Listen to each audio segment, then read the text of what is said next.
The lights glared down on the stage, the air charged with the uneasy silence of 1,000 unspoken words.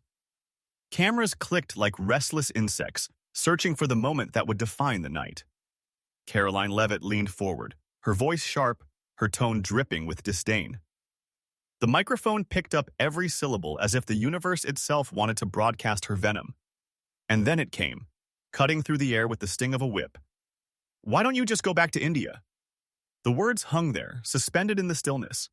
For a heartbeat, time itself seemed to freeze. The audience shifted in their seats, unsure if they had heard what they thought they'd heard. But then the gasp came, soft at first, then louder, then a wave of shock rolling across the room. It wasn't just an insult, it was a dagger thrust at identity, at belonging, at the very soul of what it means to be American. Some heads turned toward the moderators, others toward the press corps furiously scribbling in their notebooks. A murmur swelled, the sound of disbelief echoing under the dome of the hall. The insult carried with it centuries of weight, every slur, every exclusion, every reminder that for some, no matter how much you give, you're told you'll never truly belong. And yet here it was delivered not in a shadowy back room but on a stage, under bright lights, before the eyes of an entire nation. Leavitt's lips curled into a smirk, as if she had scored the knockout punch. She leaned back satisfied, while the silence stretched unbearably. It was a silence thick with expectation, with the unspoken question everyone now carried in their chest. How would Kash Patel respond? Would he fire back with equal venom? Would he fold under the weight of humiliation? Or would he stand, calm, unshaken, and remind America of the truth she too often forgets? All eyes turned to him. His face was still, unread, blee, but his eyes held a fire that even the cameras couldn't fully capture. The nation leaned closer to their screens, the audience leaned forward in their seats, the moderators clutched their notes tighter. The insult had been delivered, the line had been crossed, and the wound had been opened. But what happened next stunned the entire nation. The silence stretched into something heavier than sound, a silence that carried judgment, discomfort, and the quiet recognition that history had just been made in the ugliest of ways. In that instant, the debate was no longer about policy points or rehearsed talking lines. It had become a referendum on identity, dignity, and belonging in America. The insult was not merely aimed at one man, it was aimed at millions who had ever been told in one form or another that they were outsiders in the only home they had ever known. The room reflected this truth in 100 small, telling ways. An aide in the front row shifted uncomfortably in his chair, tugging at his collar. A reporter's pen scratched across paper, capturing the moment before it slipped into the blur of memory. The television cameras, perched like vultures, zoomed tighter, focusing on Kash Patel's face as though waiting to catch the crack, the flinch, the moment of collapse. They would not find it, but that wasn't known yet. For now, all anyone could sense was the tension, stretching like a wire ready to snap. This was America in microcosm. One voice weaponizing heritage as a weapon, another poised to defend not just himself, but the principle that no one should have to defend their Americanness. For progressives, for immigrants, for children of sacrifice and struggle, this wasn't just a stage, it was a battlefield, and the stakes could not have been higher. What Kash Patel chose to do next would either reinforce the pain of exclusion or transform it into a rallying cry. Some in the crowd averted their eyes, unwilling to witness the ugliness. Others leaned forward, their curiosity betraying them. Social media was already buzzing, phones lighting up with furious texts. Did she really say that? The insult had traveled beyond the hall within seconds, reverberating across feeds and timelines, sparking outrage. Befun or Patel had uttered a single word in response. The world was holding its breath, waiting to see if he would crumble or rise. There was a deeper weight here, an unspoken trial. Was America a country that still measured belonging by ancestry, or could it rise above those divisions and recognize that dignity is earned in deeds, not birthright? Every immigrant family watching at home, every first-generation child, every parent who had worked 2 jobs to carve out a place in this nation, they all became silent participants in the drama unfolding under the hot lights. Kash Patel wasn't just speaking for himself anymore. He was speaking for them. Leavitt, meanwhile, sat back with the faint grin of someone who believed the battle was already won. She had thrown her punch, a line meant to cut deep and leave scars.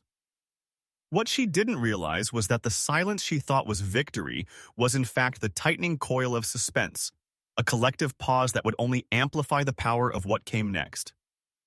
Her smirk, captured by every camera, would soon stand as the face of arrogance, arrogance that thought heritage was a weakness, not a strength. The audience in the hall leaned in unconsciously, as if gravity itself had shifted toward the man in the center. Kash Patel's stillness was not weakness, it was calculation. Each second of silence was a gathering storm, a weight pressing down on the moment. The nation was about to be taught that sometimes silence is not surrender. Sometimes silence is the inhale before the roar. And when he finally chose to speak, the words Kash Patel delivered would echo far beyond these walls. To understand the sting of Karoline Leavitt's words, one must first understand the path that brought her to that stage. In recent years, she had carved out a reputation in Republican politics as one of the sharpest, most unapologetic voices in a new wave of brash, confrontational operatives. Barely into her late 20s, she had already ascended the ranks from congressional aide to White House press office staffer to national spokesperson for some of the most polarizing figures in the GOP.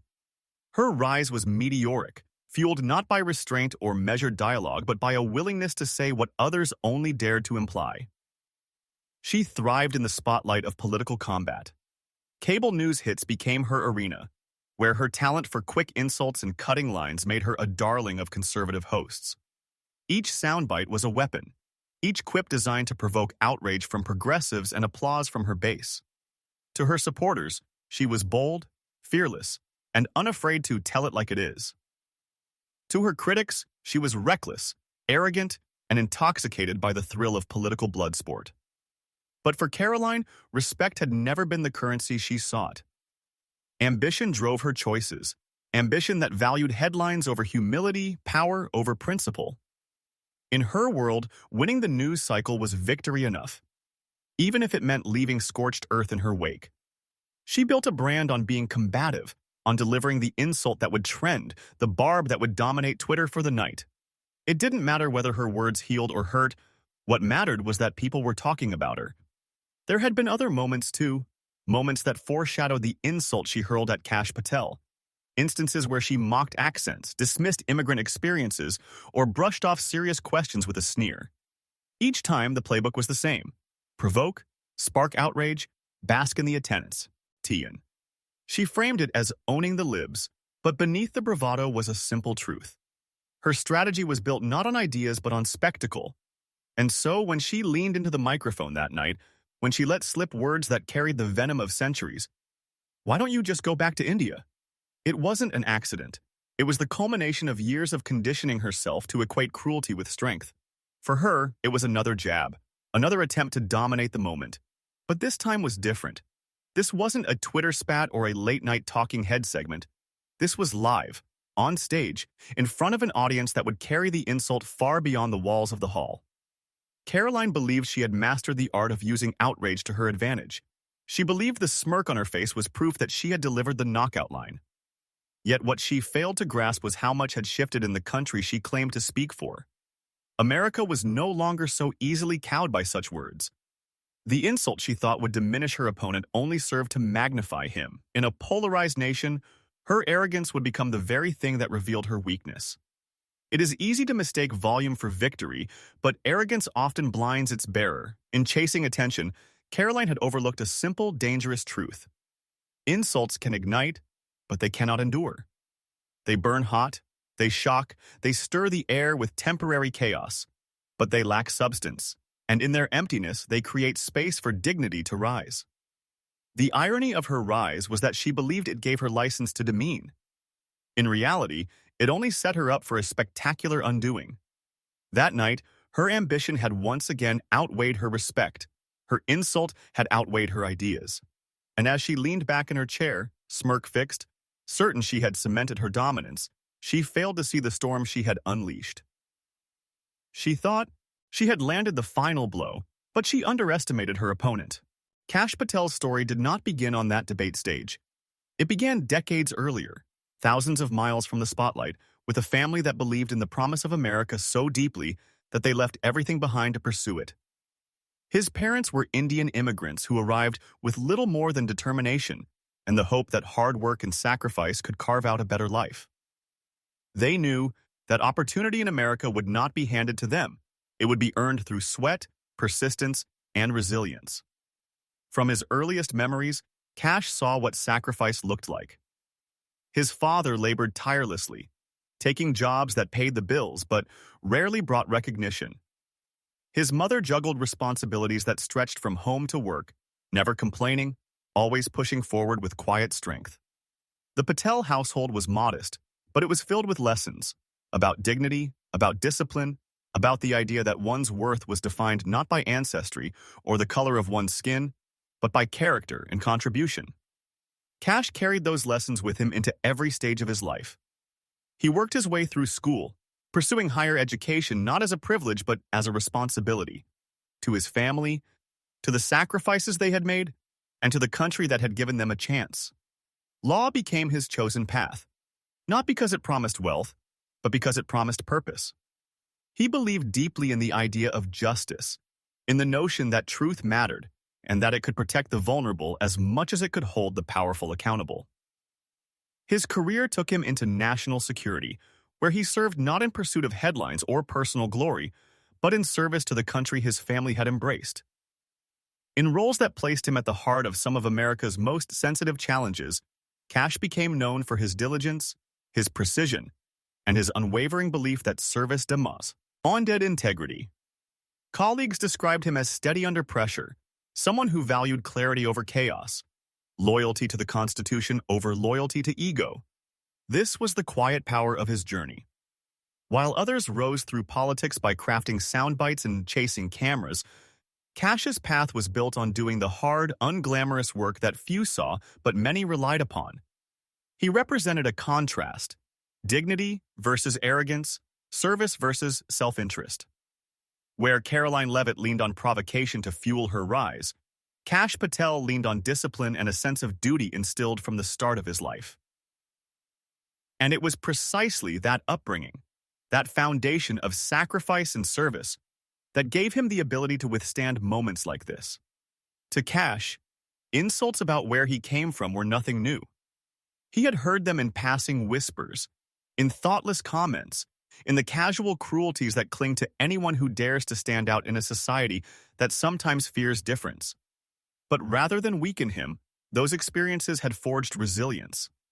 They had taught him to hold his head high, to respond not with anger but with clarity, not with venom but with truth.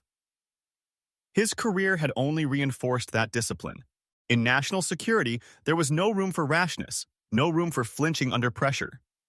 Decisions were often made in the quiet tension of secure rooms, with consequences that stretched across continents. Those who thrived were those who remained composed when others panicked, those who understood that dignity was not weakness but strength in its purest form. Kash embodied that principle, and now, standing under the bright lights of a political stage, with cameras broadcasting every detail to millions of viewers, he found himself once again tested. But unlike his opponent, his preparation was not built on rehearsed lines or calculated insults. His preparation was written in the sacrifices of his parents, in the lessons of service, in the countless hours of labor that had brought him here. When Leavitt's words struck, "Why don't you just go back to India?" they carried the weight of history. But they also collided with the immovable foundation of Patel's life. He was not shaken because he knew who he was. He was not diminished because he knew what he represented. He was not silent out of weakness, but out of choice, calculating the response that would turn arrogance on its head. Every immigrant family watching, every child who had ever felt the sting of exclusion, could see themselves in him in that moment. He stood not just as an individual, but as a symbol, proof that dignity, when anchored in truth, can withstand even the harshest insults. Proof that service, rooted in sacrifice, always outweighs self-interest. Proof that no amount of arrogance can overshadow the strength of belonging earned through contribution. And as Kash Patel prepared to answer, it was clear that his life's journey had equipped him for this exact confrontation. His words would not simply defend himself, they would defend the millions whose stories echoed his own. His response would not just be about reclaiming his dignity, It would be about reminding America of its own. And it was that life experience that armed him with the perfect reply. The stage had become a pressure cooker. Every second of silence from Kash Patel only heightened the anticipation, while every flicker of Karoline Leavitt's smirk poured more gasoline on the fire. The moderator shifted uncomfortably in his chair, glancing between the two with the unease of someone who knew the night had veered far off script. He cleared his throat as if to move the debate forward, but the weight of what had just been said anchored the room in place. No one wanted to look away. The audience was split down the middle. On one side were those who sat frozen in shock, eyes wide, jaws clenched, struggling to believe that such words could be spoken in a public debate in 21st century America. On the other side were the smirks, the muffled chuckles, the cruel enjoyment of those who thought the insult was clever, who treated exclusion as sport. The room, once united in the rhythm of structured questions and answers, now pulsed with division, every heartbeat louder than the next. Leavitt sensed the fracture and decided to press her advantage. She leaned forward again, her voice sharper, louder, cutting across the silence before Patel could speak. "This is America," she snapped, her words delivered like a gavel strike. "We don't need people who come here and try to tell us how to run our country. If you don't like it, maybe it's time to leave." A few scattered claps echoed awkwardly from the back of the hall, quickly drowned out by murmurs of disbelief.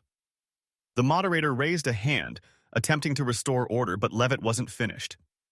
She doubled down, interrupting, layering insult upon insult, trying to force Patel into a corner where emotion might overtake composure.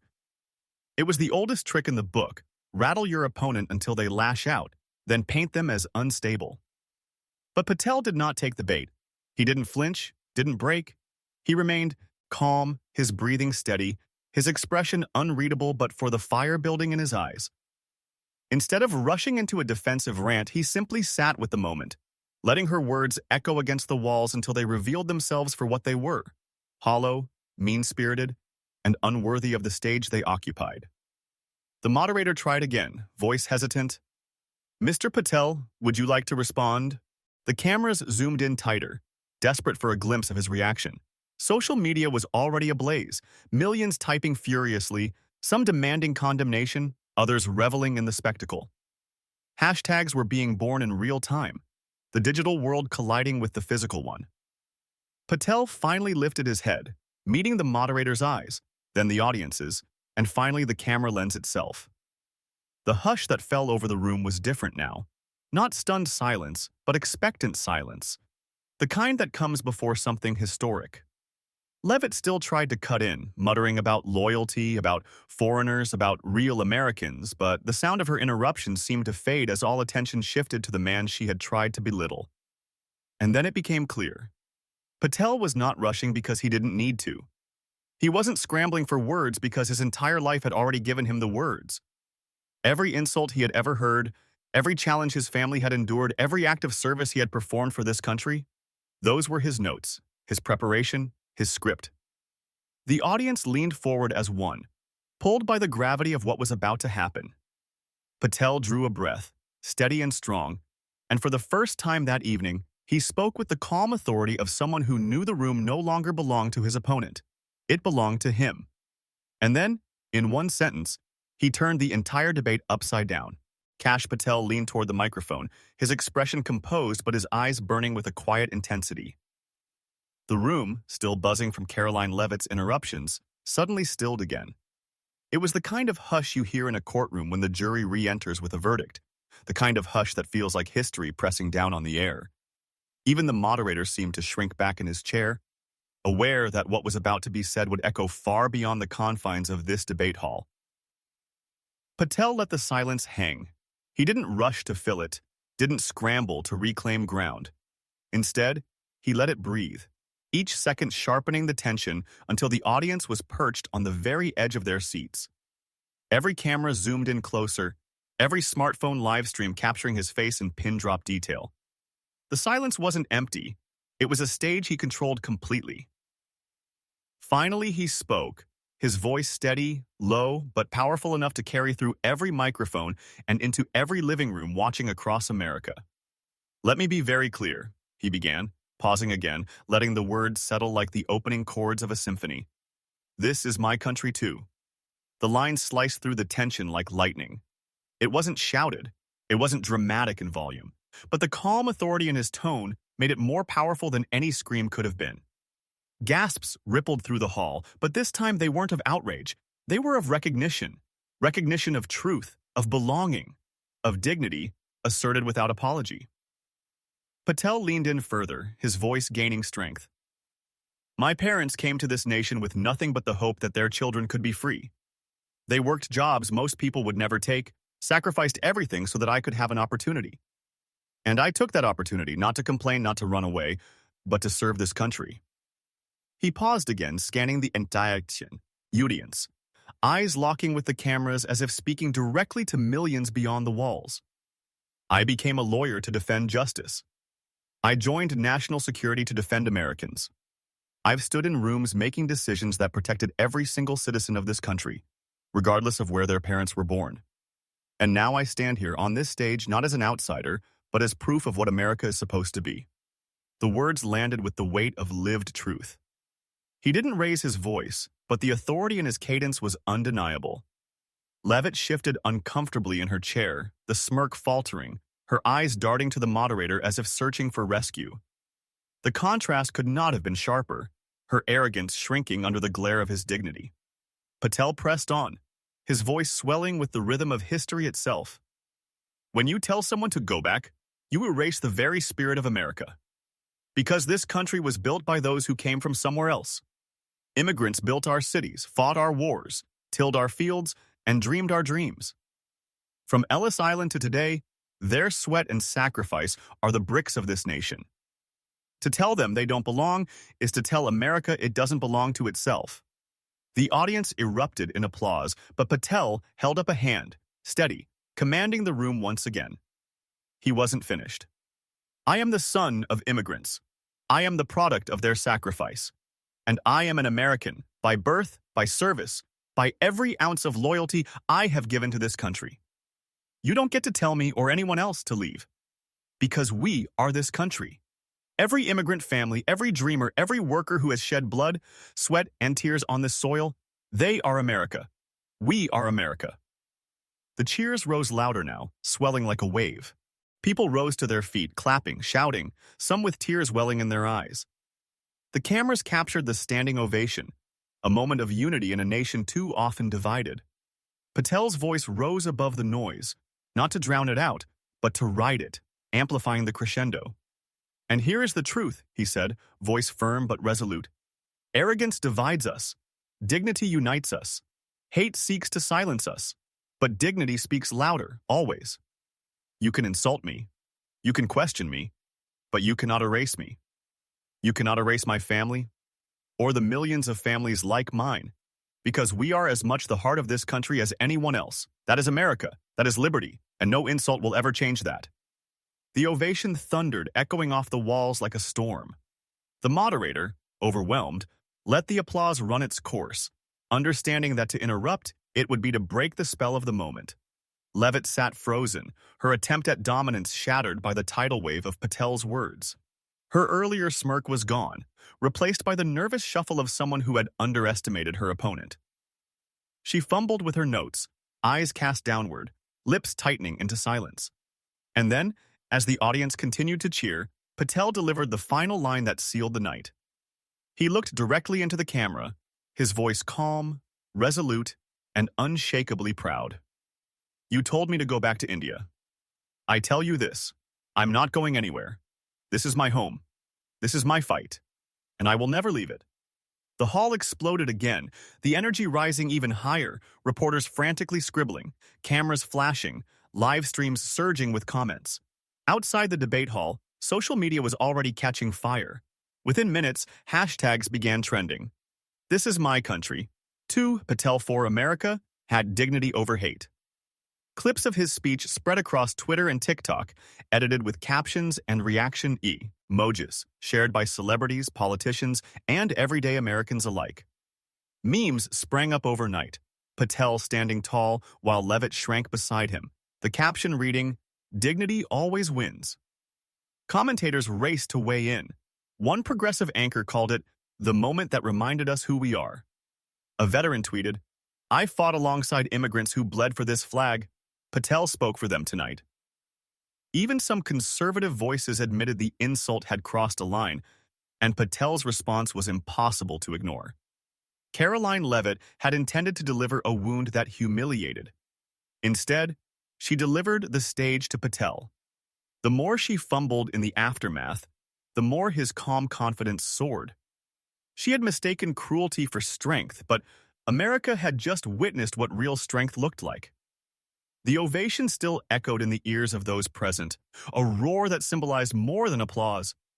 It was the sound of validation, of a collective reminder that dignity, when defended with pride, has the power to unite people across divides. And as the debate continued, the energy of that moment lingered, reshaping the evening entirely. Kash Patel had not only defended himself, he had claimed a higher ground, one his opponent could never reach. What happened next would send shockwaves across the country, igniting a firestorm that no campaign strategist could have predicted. Because when the dust settled, it wasn't the insult people remembered. It was the answer. It was the standing ovation. It was the proof that dignity, once spoken, can drown out even the loudest hate. And as the headlines began to write themselves, one truth became undeniable. Twitter lit up instantly, hashtags trending within minutes, America reeling from the words that had just turned an insult into an anthem. By the time the debate ended, the story had already escaped the walls of the hall and spilled into every corner of the nation. The first headlines hit the internet within minutes. One side of the media blasted out the words with alarm. "Leavitt crosses the line, insult sparks outrage." Others framed it with admiration for Patel. Patel's mic drop moment redefines the debate. Cable networks broke from their scheduled segments to replay the exchange on loop, commentators shaking their heads at Leavitt's recklessness while marveling at Patel's composure. The viral machine roared to life. On Twitter, the hashtag #ThisIsMyCountry. Two shot to the top of the trending list. Clips of Patel's calm declaration flooded timelines, stitched into TikToks, shared across Instagram reels. Memes blossomed overnight, Patel standing tall, captioned with dignity over hate. Another showed Leavitt's smirk dissolving into panic as Patel's words lit up the room. Within hours, Patel's response had transformed into more than a soundbite. It had become a cultural rallying cry. Late-night comedy seized the moment with biting satire. One host replayed Leavitt's insult, then cut to a montage of immigrants from every walk of life. Teachers, nurses, soldiers, each declaring in unison, "This is my country too." The audience roared with laughter at the absurdity of her words, then rose in applause for the defiant power of Patel's reply. Satire had turned insult into self-inflicted humiliation, the kind of humiliation that lingers. But it wasn't just comedians who piled on. The voices of validation came from across the spectrum. A veteran tweeted, "I fought alongside immigrants who bled for this flag. Patel spoke for them tonight." A civil rights leader posted, "Generations have heard, go back." Patel's answer gave them all dignity. Celebrities chimed in, actors, musicians, athletes, each echoing their support, turning Patel's words into a mantra repeated far beyond political circles. Even ordinary Americans joined in, parents filming their children reciting Patel's line at dinner tables, teachers discussing it in classrooms, church leaders weaving it into Sunday sermons. For immigrant families, it became personal. In living rooms across the country, parents turned to their children and said, "Do you hear that? That's why we came here. That's who we are." On community radio stations, callers broke down in tears, grateful that someone had finally stood on a national stage and said what they had always felt, that belonging could never be stripped by the insult. The ripple effect was immediate. Pundits debated what it meant for the future of American identity. Was Patel's moment a turning point in how the nation defined itself? Could dignity finally outweigh division in a political climate addicted to outrage? Some dismissed it as a viral flash in the pan, but others insisted it was proof that America still had the capacity to be reminded of its better self. Meanwhile, Leavitt found herself on the defensive. The headlines that had once celebrated her combativeness now cast her as reckless. Conservative allies scrambled to spin the moment, but the footage spoke louder than any press release.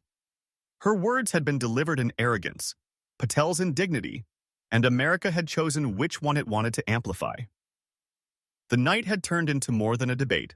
It had become a mirror, reflecting the nation's struggle over who belonged and who decided the answer to that question. And in that reflection, Patel's calm defiance shone brighter than the insult meant to diminish him. As dawn broke the next morning, newspapers carried the story in bold letters. Talk shows led with it. Social media still burned with it. The story had outlived the debate. It had become a symbol, a reminder that sometimes the most powerful victories are not won through shouting, but through the steady power of truth spoken with dignity. But as the nation replayed the moment, dissected the headlines, and shared the memes, one thing became clear. The exchange was not finished, for behind the noise, behind the hashtags and the applause, there was something deeper still, something more enduring than a viral clip. Because the true lesson of that night was yet to be revealed. As the dust settled, the noise of the crowd, the headlines, and the laughter of late-night television gave way to something more profound.